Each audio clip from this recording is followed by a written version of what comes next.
Hello, I'm here with Andrea Leadsom, who is our MP for South Northamptonshire. You've been in Parliament since 2010, but you have been actively campaigning since 1984. What are the significant changes in regards to the views of women in politics since then? I mean, for me, that's an awfully long time, and I feel I've kind of lived my life since then. So for people, how they receive you on the street, I think when you are a lot younger, I mean, I was around 18 when I started to be very active at university, and they don't take you very seriously, and probably nor should they. But as you get a bit older and you get a little bit more experience, you start to have much more formed opinions.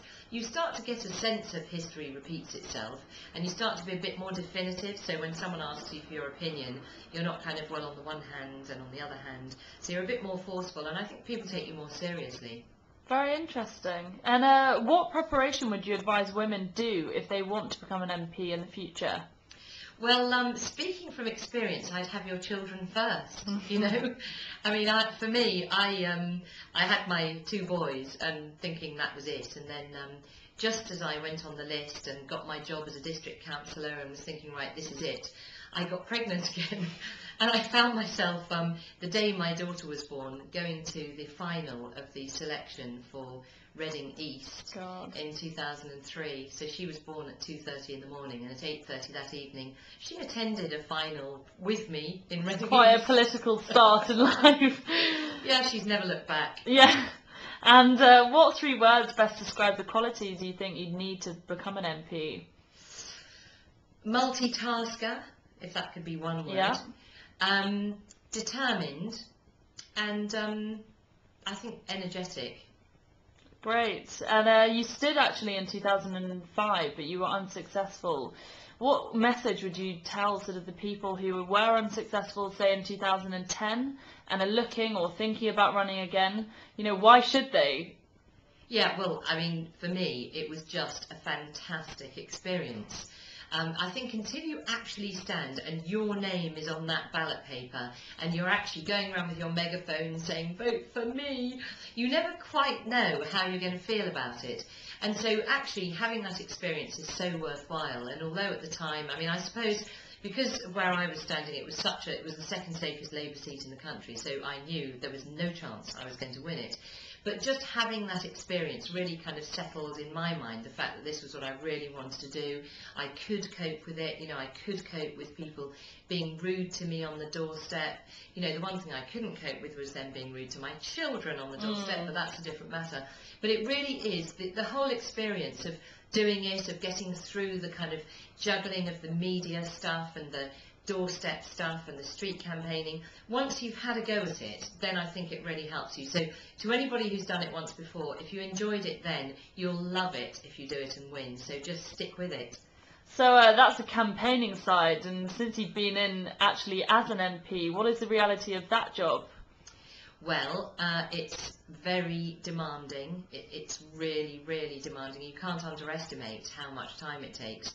On the other hand, you know, it's now almost a year, and when I first started, I really just thought, I can't do this. This is absolutely impossible. I remember about 2 weeks in, going home on a Friday night, having worked like 80 hours, and I had 750 unread emails, and it was like I was tearing my hair out. But I mean, now, like any job, you get it under control, you sort of find out what you need to do to get the job done. So now it seems perfectly manageable. So I'm really enjoying it. I see it's kind of divided into three areas. You've got your constituency work, which is wonderful because you are just the fairy godmother. You know, that House of Commons letterhead really does work magic, and you really can solve problems for people, which is incredibly satisfying. So that's one third.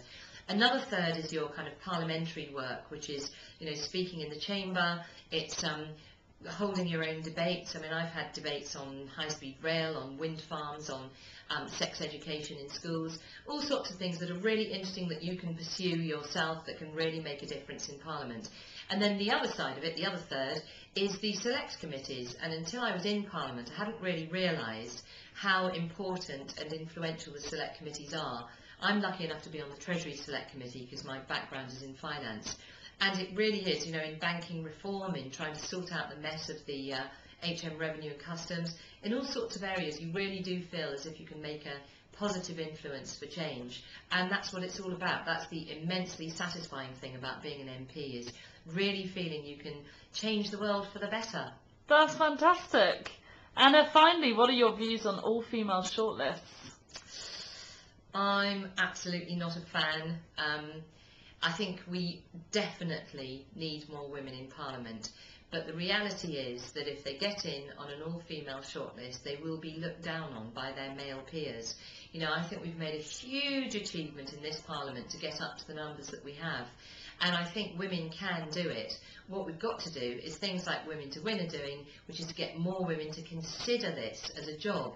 And actually, when you think about it, the kind of attributes that women have are ideally suited to being an MP. You know, we are quite warm and empathetic, we're good at multitasking, we're probably more easily bored, so we like to flit about doing this and that and the other, and, you know, getting lots of different things done. We're quite sociable beings. It really does lend itself to the kind of attributes that are more female than male. But we've just got to get more women to be interested, to decide to have a go, and to try and make it their life. Thank you so much.